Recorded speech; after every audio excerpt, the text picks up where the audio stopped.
Alors, bonsoir à tous. Mon nom est Martin Regimbal de Robotique First Québec. J'espère que vous allez bien.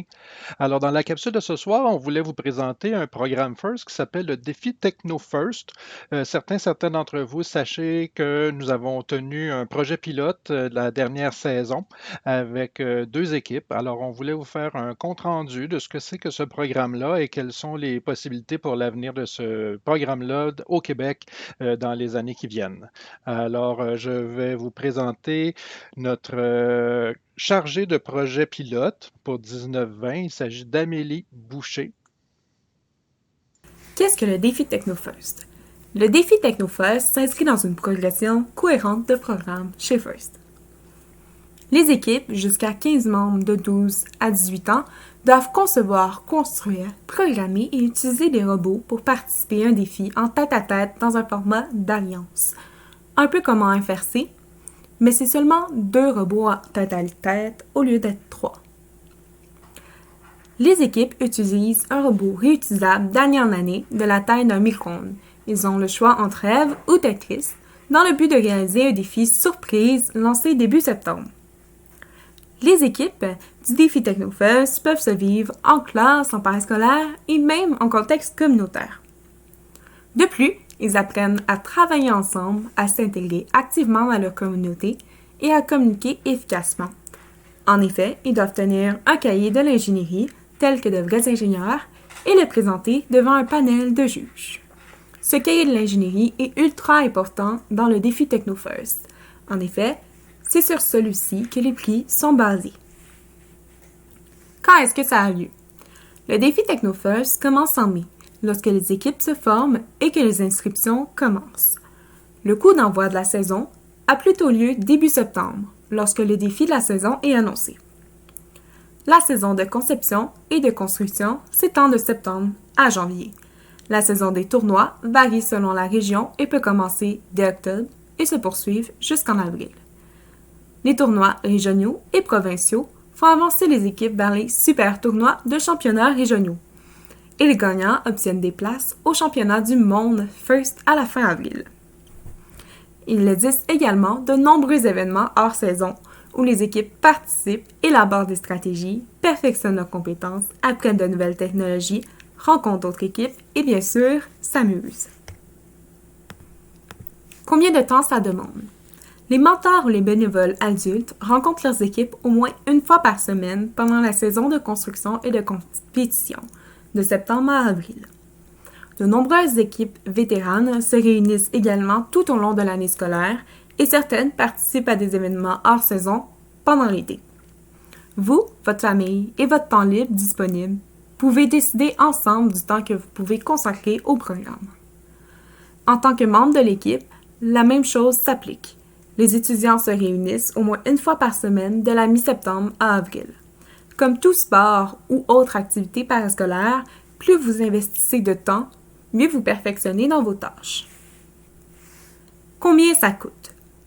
Le kit de pièces coûte entre 500 et 700 dollars, dépendamment du robot choisi. Une saison de compétition pour une équipe rookie à First coûte en moyenne 3000 dollars, en prenant en compte les frais de compétition, d'outils, de terrain et bien plus encore. Évidemment, les coûts diminuent drastiquement dès la deuxième année de participation. Que faut-il pour démarrer une équipe? 2 mentors adultes ou plus qui sont disposés et motivés à entraîner l'équipe tout au long de la saison de construction et de compétition, et même au-delà.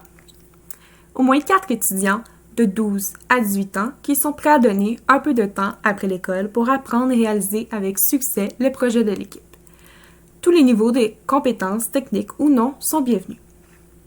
Un lieu de rencontre approprié, un espace approprié pour concevoir, construire un robot de la taille d'un four à micro-ondes, un kit de pièces standards et de règles communes distribuées par First, un budget et un plan de collecte de fonds, le désir d'apprendre, d'explorer, d'élaborer des stratégies, de partager des idées et des talents, de se faire de nouveaux amis, d'être accepté et de s'amuser.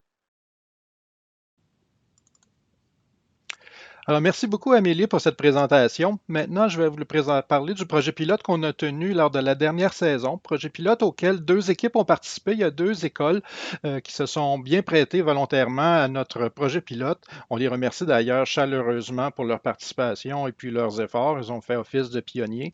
Alors, il y a une équipe qui ne connaissait absolument pas la communauté et puis le format First. Et puis, il y a une équipe, pardon, qui, elle, est issue du milieu First. Alors, les deux équipes, il y a la polyvalente de Pierrefonds et puis le séminaire de Sherbrooke. On les remercie encore une fois chaleureusement de leur participation. Alors, ces deux équipes-là ont vécu toute la saison, qui est déjà terminée parce que vous en êtes rendu compte dans la présentation.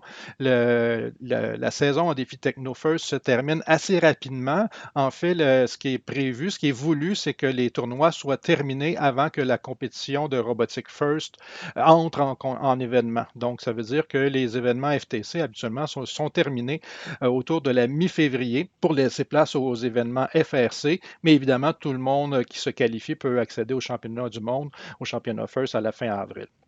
Alors, nos équipes ont vécu le lancement, ont vécu les problèmes d'approvisionnement de matériel, l'organisation de l'équipe, le recrutement de mentors, de jeunes, évidemment, mais ils ont aussi évidemment vécu tout le processus là, d'ingénierie de participation à un tel projet, donc conceptualisation, assemblage, programmation, évidemment, compétition. Les deux équipes ont participé à un tournoi qui a eu lieu en Ontario. On a eu une permission spéciale de First Canada pour une participation de nos deux équipes au championnat provincial de l'Ontario en FTC dans le cadre de notre projet pilote. Les deux équipes ont fait excellente figure, elles se sont bien classées, elles ont impressionné les juges. Alors encore une fois, bravo à nos deux équipes.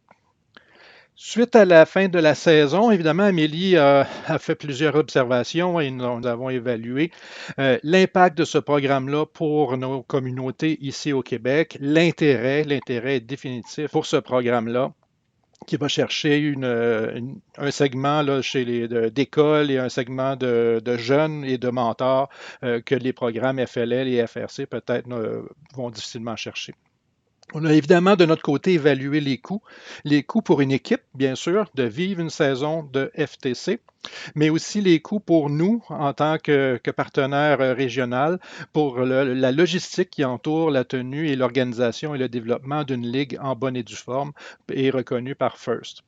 Alors, nous nous apprêtions à dévoiler au Festival de Montréal, qui n'a pas eu lieu malheureusement, donc nous nous apprêtions à dévoiler le lancement d'une ligue de défi TechnoFirst pour le Québec pour la prochaine saison. Et ça voulait aussi dire quel genre de soutien financier on était prêt à accorder aux équipes, quel genre de soutien aussi en termes de formation, en termes de soutien technique lors de la saison, mais aussi à quoi ressemblerait une ligue au niveau du Québec en termes de taille, en termes d'événements, etc. Malheureusement, les événements de la pandémie sont arrivés, ce qui met à risque tout ce beau projet-là. Un risque, bien sûr, à cause de nos partenariats. On ne peut pas se lancer dans un tel programme, dans une telle organisation sans avoir les reins assez solides au niveau financier. Et pour ça, ça nous prend des nouveaux partenaires qui se seraient associés à la Ligue Défi TechnoFirst. Or, même pour nos partenaires actuels, la situation présente est tout à fait difficile et on ne saurait prévoir quel sera leur avenir et quel sera l'avenir de la relation avec nous.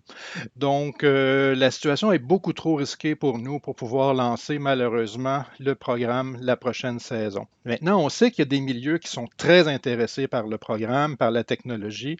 On sait qu'il y a déjà au moins deux milieux qui l'ont vécu. C'est sûr que nous, on n'est pas dans la position pour pouvoir lancer une ligue officielle, mais si on voit qu'il y a de l'intérêt, on sera prêt cependant à soutenir de manière modeste, je dirais, le développement dans certaines écoles de ces équipes-là, avec la technologie, en tout cas, qui est utilisée dans le défi TechnoFirst. On serait même prêt, et puis là, on va voir encore une fois l'intérêt de votre côté, mais peut-être opter vers une formule BetaBot FTC pour des équipes qui auraient le goût de se lancer dans ce genre de choses-là.